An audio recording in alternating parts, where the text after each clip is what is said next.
Olá, a segunda onda da pandemia do coronavírus trouxe necessidade de recrudescimento das medidas de proteção com o novo lockdown e a ampliação do teletrabalho. Dentro deste panorama, como ficam os direitos e os deveres dos trabalhadores? Para falar sobre o assunto, convidamos Paulo Blair, professor de Direito Constitucional da Universidade de Brasília. Professor, vamos começar esta conversa exatamente por aí. Quer dizer, é tudo muito novo, né? O teletrabalho, as necessidades dos trabalhadores, mas fica tudo ainda muito confuso sobre quais os reais direitos, quais os reais deveres dos trabalhadores. Inclusive, chegou a se falar sobre a possibilidade de redução salarial do trabalhador. Como é que está, em linhas gerais, trabalhando o direito trabalhista nessa condição toda de novidades tantas? Olá, realmente é a quadra mais difícil da história brasileira dos últimos 100 anos, pelo menos, né? É o que dizem todos os analistas. E é um momento onde, infelizmente, aqueles que são socialmente mais fragilizados tendem a sofrer mais. As medidas tomadas, elas foram voltadas para a proteção do contrato de trabalho como instituto. Quer dizer isso, proteger o vínculo de emprego, tá? Considerando que boa parte das empresas não vão poder continuar a remunerar os seus trabalhadores por causa das medidas de interdição de funcionamento temporárias que acontecem por semanas a fio e que de vez em quando voltam a acontecer depois de alguns meses ou até mesmo depois de algumas semanas, o que tem feito a legislação na primeira onda e agora na segunda onda é o seguinte: nós podemos optar, né, a possibilidade de optar mediante acordo, embora falar em acordo nesse momento seja quase mesmo, né, um eufemismo, porque não tem como falar de acordo, é isso ou é isso, que é a redução, né, da jornada de trabalho em 1/4, 2/4, 3/4 ou até zerar a jornada de trabalho, com a redução proporcional do salário para tudo isso, tá? Então, o trabalhador pode estar numa situação de não estar recebendo nada, mas o vínculo está garantido por um período de 4 meses, até que haja a possibilidade de retomar a atividade empresarial. Se nesses 4 meses pudesse retomar antes, muito bem. Se não, aí é caso de se pensar realmente a dispensa do trabalhador.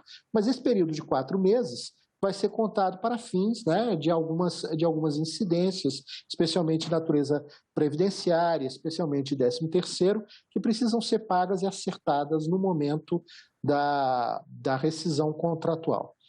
Mas esse é basicamente o ponto, digamos assim, do salário. O outro ponto que está sendo lidado é uma ênfase muito grande em teletrabalho, né? Como tem sido exemplo, por exemplo, agora essa nossa entrevista, né? Vocês funcionando com teletrabalho, eu também sendo entrevistado a partir da minha residência, né? E o teletrabalho tem permitido a continuidade e até tem sido um método recomendado de trabalho quando ele é possível para a continuidade do trabalho, né? Com os desafios que também o teletrabalho traz, porque a nossa tendência no teletrabalho é não ficarmos apenas nas horas atuais nossas, é estendermos bastante esse horário, né? Tanto que já se tem falado em fadiga digital, né, ou fadiga de teletrabalho em virtude disso. Nós acabamos sempre pensando, olha, talvez eu vá atender essa demanda aqui. Aí quando vemos, estamos atendendo demandas 7, 8, 9, 10, 11 horas da noite, né, para no dia seguinte começarmos tudo de novo. E não tem também, fica muito complicado para o próprio trabalhador mensurar esses horários de trabalho, né? Mensurar e acaba aparecendo alguns conflitos que serão difíceis de gerir.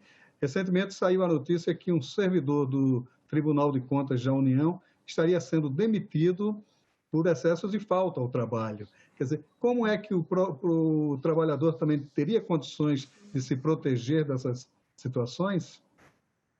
Bom, o trabalhador deve pensar da seguinte forma: se eu tenho uma jornada para cumprir, nem todo trabalhador tem uma jornada limitada, mas se ele tem uma jornada específica para cumprir, essa jornada vai ser cumprida pela soma do período em que ele esteve logado nos sistemas apresentando produção, né? Se ele tem uma jornada, isso também por entendimento com o empregador, uma jornada livre, no sentido de que ele trabalha por demanda, a situação fica um pouco mais complicada. Vai ser a questão mesmo de responder à demanda. Mas nas jornadas controladas, o trabalhador deve procurar logar-se no sistema, estar à disposição para o trabalho, executar o trabalho e ter uma disciplina mental de tentar fazer com que aquele seu espaço residencial de trabalho funcione naquele momento como um pequeno escritório, no qual nós estaríamos habituados, por exemplo, a fazermos pausa para tomar um café, a irmos ao banheiro, levantarmos, esticar costas, né, tomar um copo d'água. Tudo isso é absolutamente normal, necessário dentro de um cotidiano, né?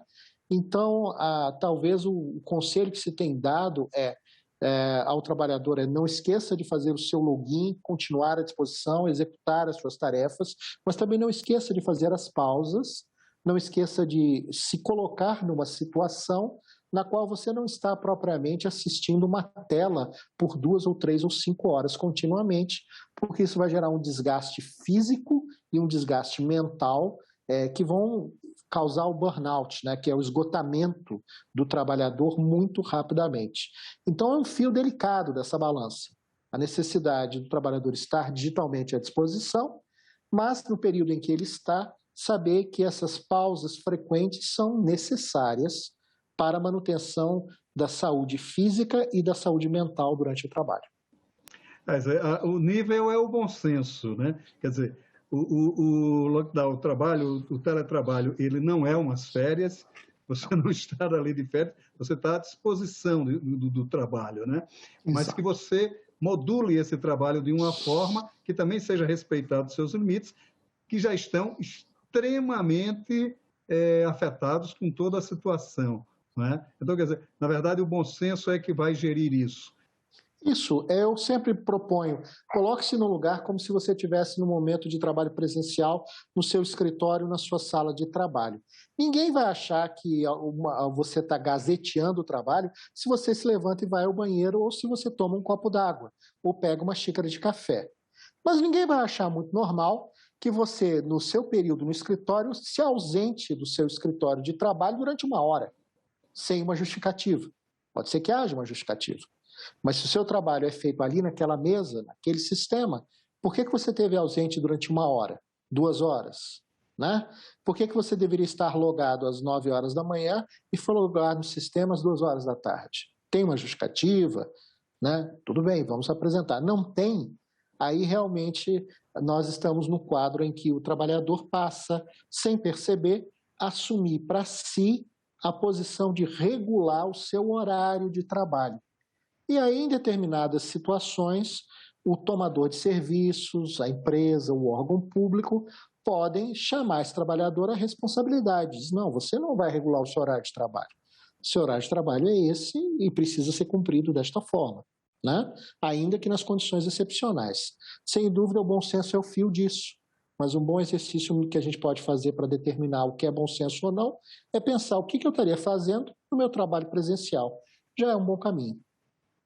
Agora, quer dizer, boa parte da população teve essa facilidade do trabalho, do teletrabalho, mas uma parcela imensa não teve como fugir. A gente vê hoje o transporte público abarrotado de trabalhadores tendo que ir trabalhar. Quer dizer, ele descumpre uma necessidade do isolamento social em favor do seu trabalho. Se no caso desse ele chega a ser atingido pela coronavírus, isso seria uma doença do trabalho? Poderia ser contabilizada como uma doença trabalhista? Na minha opinião, sim. Se a pessoa está em trabalho necessariamente externo, e isso é uma condição que é inevitável. Vamos dar um exemplo. Os nossos valiosos e valentes garis, né? Mulheres e homens que estão nas ruas especialmente nesse período de pandemia, assegurando uma limpeza pública urbana, né, que já é importantíssima em qualquer momento, nesse momento, então, chega a ser crucial, né, em contato com todo tipo de objeto que possa ter contaminação. É muito difícil que um laudo médico diga, ele se contaminou nesse dia catando esse lixo dessa lata, ou esvaziando aquele container. Nenhum laudo vai poder dizer isso. Mas, de novo, voltando ao bom senso, é óbvio que um coletor de lixo urbano vai ter probabilidade de contaminação no trabalho imensamente maior do que uma pessoa que está em sua casa em teletrabalho. Contraída a Covid, eu não tenho dúvida nenhuma, pelo menos essa é a minha interpretação, de que nós estamos diante de uma doença de trabalho nessas atividades que se tornaram obrigatoriamente externas, né? O comércio em algumas cidades ainda funciona de modo parcial. O trabalhador que é obrigado a fazer atendimento presencial no comércio está exposto também a muito mais chance de contaminação, porque são vários os clientes a todo momento, mesmo com máscara, mesmo com álcool em gel, mesmo com distanciamento social. Contraída a Covid neste período de trabalho presencial, para mim não resta dúvida de que se trata de uma doença decorrente dos riscos do trabalho. Quer dizer, embora o senhor já tenha falado na dificuldade de aferir que ele contraiu no ambiente do trabalho, mesmo assim a lei deve protegê-lo, né? E de que forma ele deve recorrer nessa situação? Bom, em primeiro lugar, o trabalhador, se ele ainda não estiver, espero que não esteja em condição de hospitalização, deve fazer contato com o seu empregador para informar o diagnóstico, né, e fazer chegar ao empregador, seja de forma física ou de forma por imagem, uma informação do diagnóstico médico, do laudo, do atestado.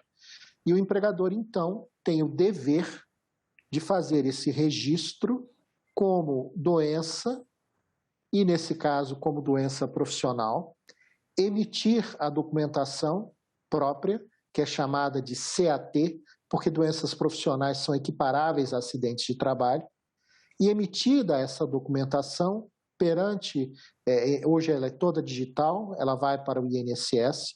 O INSS, então, dá início a esse processo de afastamento, né?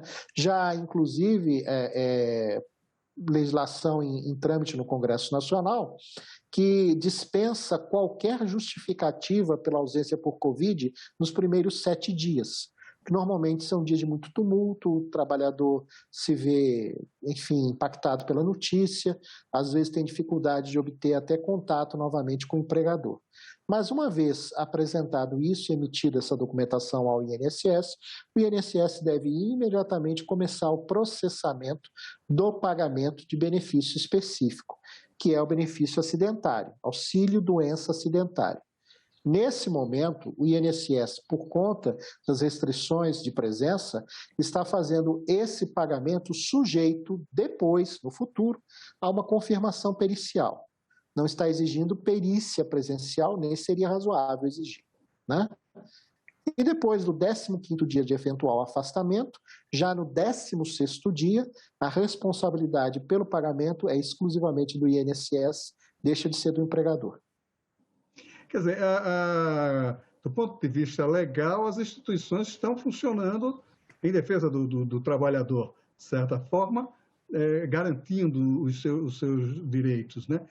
O INSS passou por aquele problema seríssimo da aferição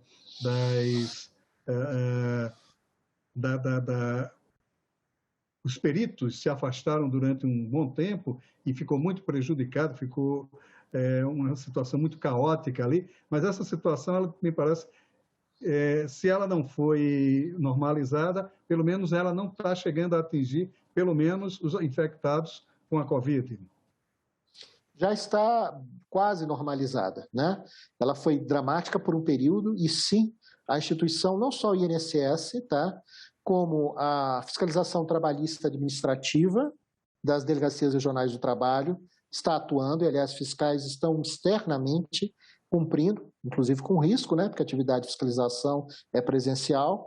A Justiça do Trabalho em todo o país, todos os 24 tribunais regionais do trabalho e o Tribunal Superior do Trabalho estão em funcionamento, e em certos aspectos até produzindo mais por conta da demanda específica envolvendo os casos relacionados à Covid, e o Ministério Público do Trabalho da mesma forma. Então, as instituições do Estado voltadas a dar eficácia, garantia de cumprimento do direito do trabalho, do direito previdenciário, estão em pleno funcionamento, ainda que esse momento seja um momento de muita demanda em torno disso e de pouco esclarecimento por parte do trabalhador de quais são os caminhos e direitos que ele possui também, quais são os seus deveres, né? Os sindicatos, de alguma forma, eles têm uma responsabilidade sobre isso, porque eles sempre foram muito combativos, né, nessa luta de assegurar esses direitos dos trabalhadores. Quer dizer, eles, em um certo momento, eles foram enfraquecidos por uma série de novas legislações, mas a importância dos sindicatos hoje, ele ainda assegura, de certa forma, os direitos do trabalhador? A importância do movimento sindical continua sendo central na história, na minha opinião, do direito do trabalho. Tudo que há em termos de direito do trabalho no nosso país, como de resto em quase todos os países do mundo, não vem de uma mente iluminada que em algum momento sentou-se numa cadeira e diz assim: agora eu vou dar de presente para o meu país uma legislação trabalhista. As coisas não acontecem assim. Tudo foi conquistado a partir realmente de lutas sindicais, de enfrentamentos. Algumas vezes de enfrentamentos que terminaram em acordos, outras vezes de enfrentamentos que infelizmente se chegaram até à violência. Mas sempre de enfrentamentos, sempre de tensionamento. A lógica de um regime com o regime capitalista é a lógica de maximização, né, das oportunidades de lucro, e nisso, inclusive, ele opera de modo muito eficiente. Ele tenta maximizar o lucro, né, ele tenta melhorar as suas condições de competitividade, né, para dar o maior acúmulo possível de riquezas. E isso é o que faz o capitalismo, né? Feito isso, esclarecido esse ponto, é claro que se o capital vai abrir mão de alguma coisa do seu ganho, não vai ser voluntariamente, ou quase nunca será voluntariamente. Os sindicatos, de fato, sofreram o impacto do fim do imposto sindical obrigatório. Eu acho que a médio prazo, esse impacto não vai ser só superado, como vai representar uma maior proximidade do sindicato para com o sindicalizado, para com o trabalhador. Porque, fim da fonte de renda obrigatória, o sindicato vai ter que lutar por conquistar a adesão do trabalhador, o pagamento voluntário, a mensalidade. E se ele demonstrar, como eu acredito que vai demonstrar e tem demonstrado, na maioria dos casos, compromisso, de fato, com a representação do trabalhador, o trabalhador vai cooperar, vai se sindicalizar, vai participar da vida sindical, e na quase totalidade dos países onde não há imposto sindical, e realmente o Brasil era um dos poucos em que havia, o resultado não foi um movimento sindical mais fraco, mas pelo contrário, muito mais forte. É uma coisa você conversar com uma greve, com um sindicato que aparece lá uma vez a cada 2 anos para colher seu voto e para quem você paga compulsoriamente. Outra coisa é discutir a greve com aquele dirigente sindical para quem você contribui todo mês, voluntariamente, do seu suado dinheirinho, né, um pouquinho do que você ganha, e pede e exige desse dirigente compromisso. Então, quando uma categoria vinculada por esse tipo de compromisso adere a um movimento coletivo, ela tende a aderir de forma muito mais maciça e muito mais coesa, né? Sindicatos têm esse papel. Professor, em linhas gerais, a gente pode falar que a legislação brasileira ela assegura os direitos dos trabalhadores. Me parece que é uma das legislações mais contundentes nesse sentido, né, das legislações que existem. Ela é muito abrangente e ela é muito favorável ao trabalhador. Ela garante alguns direitos dos trabalhadores. A justiça também ela funciona de uma maneira muito enfática, muito... Não mudou a situação durante a pandemia, pelo menos na análise que o senhor faz. Então, quer dizer, em linhas gerais, há uma garantia para o trabalhador, né? Durante essa pandemia, durante essa confusão toda que estamos vivendo. Então, ele pode, de certa forma, trabalhar nas suas limitações diante da situação, de uma maneira assegurada pela lei e pela justiça. A gente poderia falar num panorama mais ou menos nesse sentido? Sim, mas isso não quer dizer que o índice de cumprimento da legislação vai aumentar durante a pandemia, né? Lastimavelmente, pode ser o contrário. Pode ser que empregadores se tornem um pouco mais fortes no descumprimento. Isso pode acontecer, tá certo? E se acontecer, nós temos o aparato institucional para buscar a reparação desse tipo de dano. Mas buscar reparação de dano é uma coisa assim, mais ou menos como consertar porteira depois que a boiada, que pelo menos 3 ou 4 da boiada foram embora.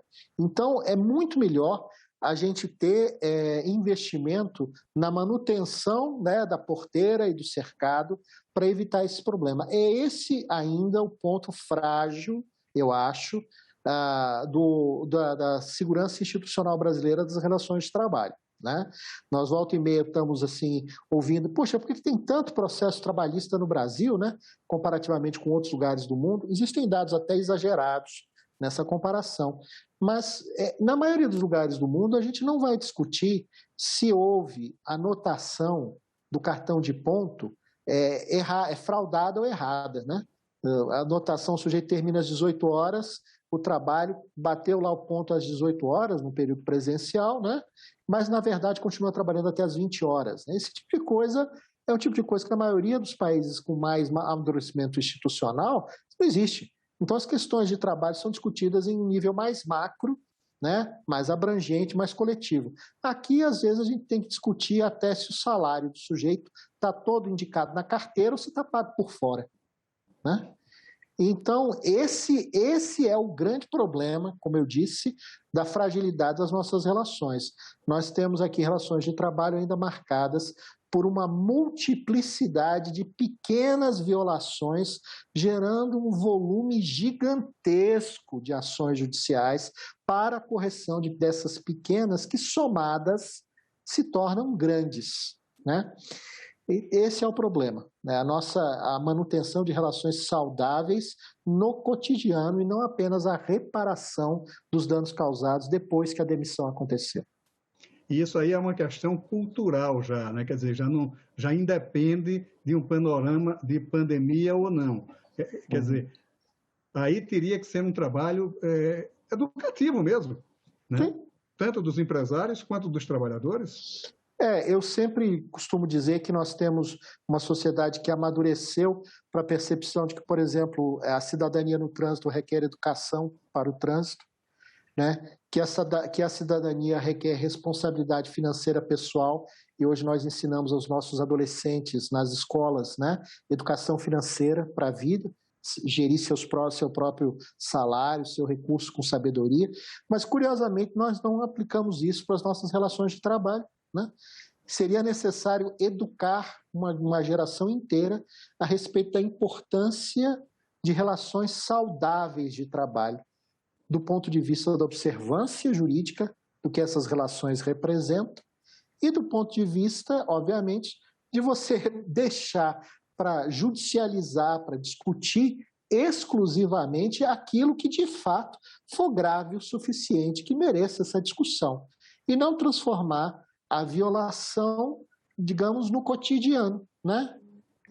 Num estacionamento onde os carros se apertam, descobrir que todo dia de manhã tem pelo menos 50 carros em fila dupla, né? E os motoristas se virando para atravessar o espaço com os carros na fila dupla. E aquilo a gente começa a introjetar, é normal, aqui é assim, todo mundo para na fila dupla.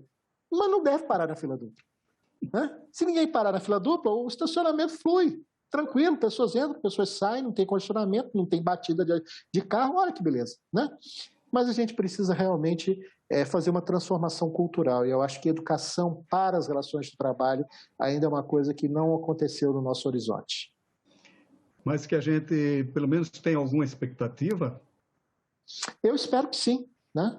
Eu espero que essa pandemia, entre outras coisas, tenha nos deixado bastante evidentes a centralidade da questão do trabalho.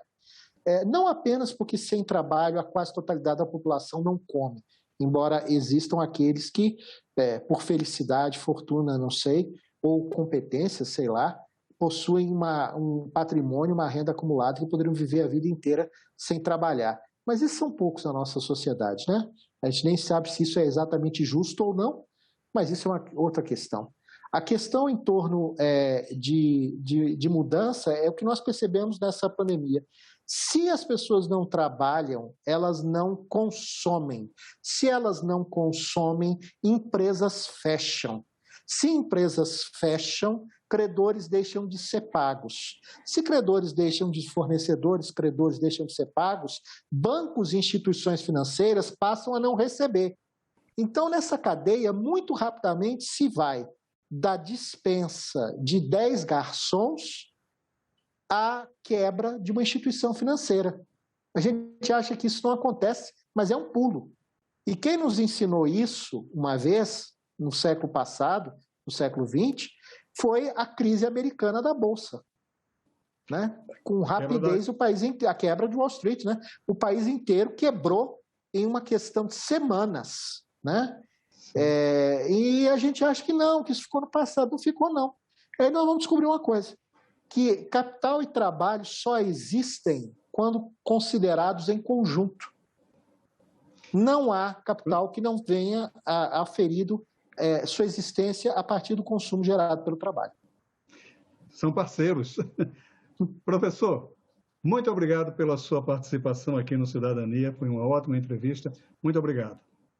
Foi sempre um prazer falar com vocês. Estou sempre às ordens. Um abraço a todos e todas.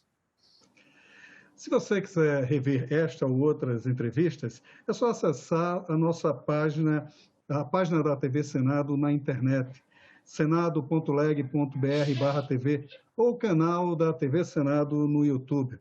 Muito obrigado pela sua audiência e até o nosso próximo Cidadania.